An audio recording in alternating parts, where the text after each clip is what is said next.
Well, hello, and welcome to Polynomial Functions 7.1. I hope that you have had a chance to look at some of the other videos. I'm going to pick up some points that I think we need to make sure we stress and address in this section. Hopefully, you've already picked up on the idea that a polynomial has some certain characteristics to it. One of which is the idea that there are terms, and terms are separated by addition and subtraction. So as you see here, there are three terms in this expression. There are three terms in this expression. Terms can be things that are multiplied together or raised to a power. 5x y to the third is one term, but 5x plus y to the third would be two terms separated by addition. So a polynomial often is described by how many terms there are, whether it's a monomial, a binomial, a trinomial, and then after that we usually just call it a polynomial. So each of these things have three terms in them.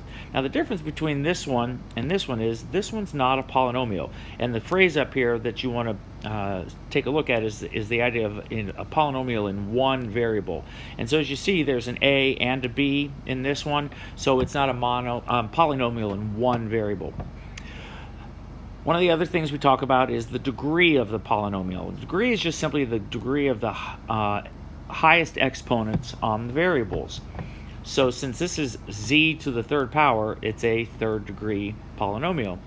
The leading coefficient then would be a 7. Now, 7's in the middle here, but if you write this in descending order where you would have z to the third first, and then z to the second, and then so on down the line, then the 7 is the leading coefficient.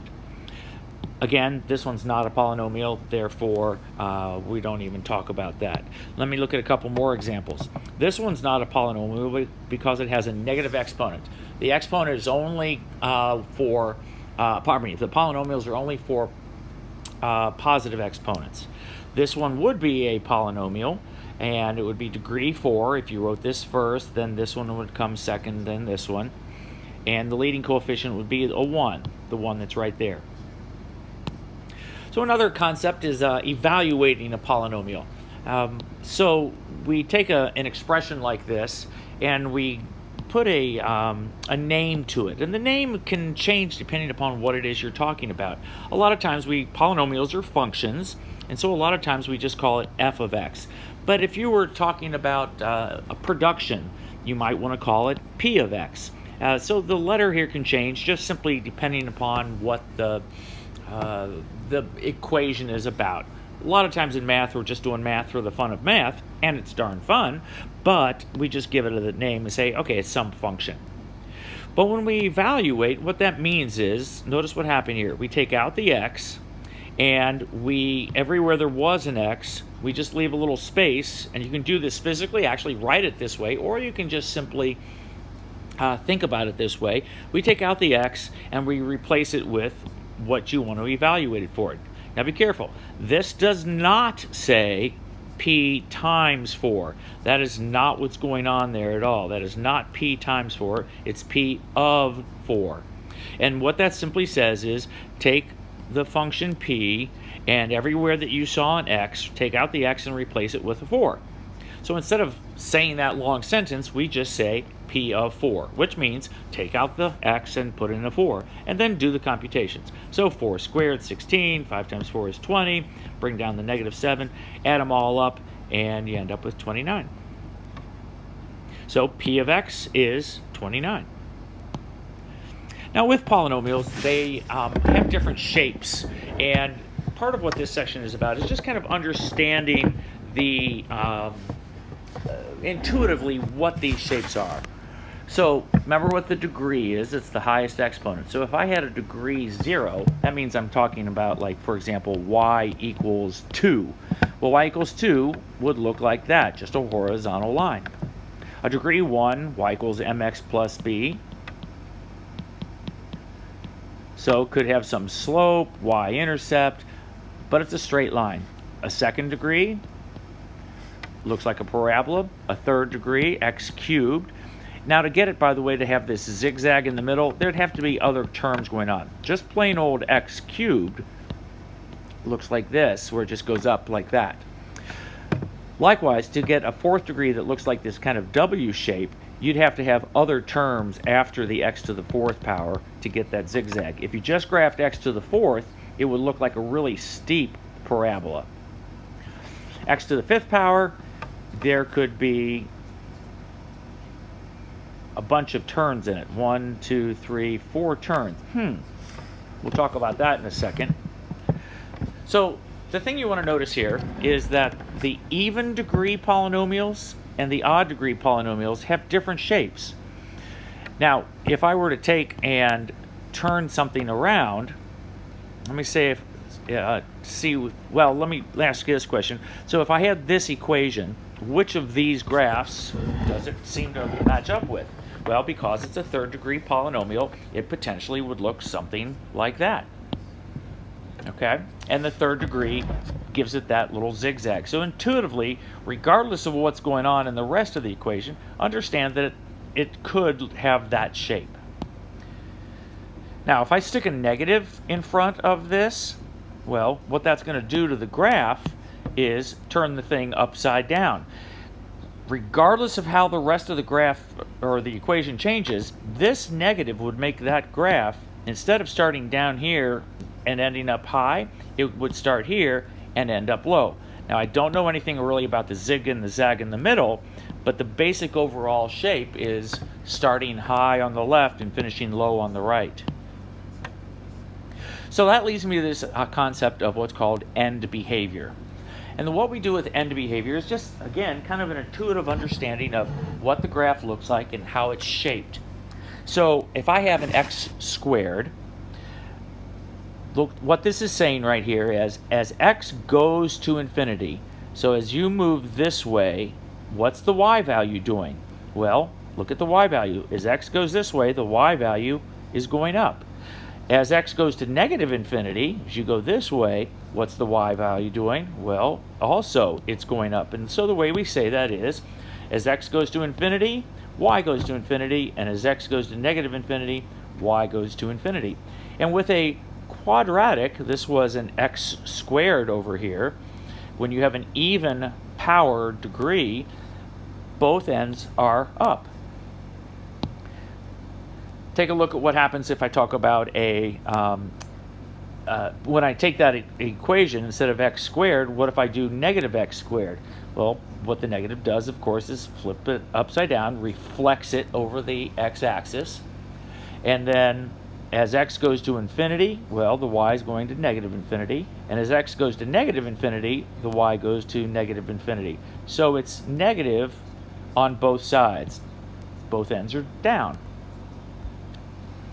So how does that change when, now by the way, those two were both when they have even degrees. When there's an odd power, look what happens. So this is saying as x goes to positive infinity, well, as x goes this way, the y value is going up. And as x goes to negative infinity, the y value goes down. And so, in this case, one side is up and the other side is down. And again, just like I did a moment ago, what happens if I change and put a negative out in front of that? And that's what's going on right here. So the negative takes that graph and flips it upside down. Get a different color. So now it starts up high when you go to negative infinity and ends up low when you go to positive infinity. So one side up, one side down. And that would be true for an odd power. That's what this says down here off the bottom of the screen. So another concept, the zeros of a function. The zeros of a function are simply that. Where does this graph equal 0? If you have an equation and it's y equals something, something, something, what you're basically saying is, where does this thing equal 0? And what you're finding, now keep in mind, that's saying y equals 0. That's what's going on right here at this point. The y value is 0. And what you're being asked for when you ask for the zeros of an equation or of a polynomial is you're asked for the x value where that occurs.